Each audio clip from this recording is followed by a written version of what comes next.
The National Weather Service in Greenwood has issued a flash flood warning for western Greenwood County in West South Carolina, eastern Abbeville County in West South Carolina until 8 p.m. Eastern Standard Time.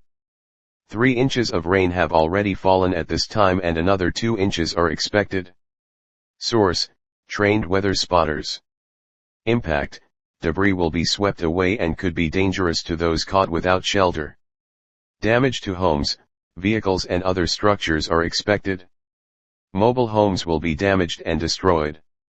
Take immediate shelter in a higher ground, you are at a life-threatening risk of severe injury or death. Locations impacted include Ware Shoals, Due West, Donalds, Abbeville, Hodges, Greenwood, and Abbeville. Take cover now.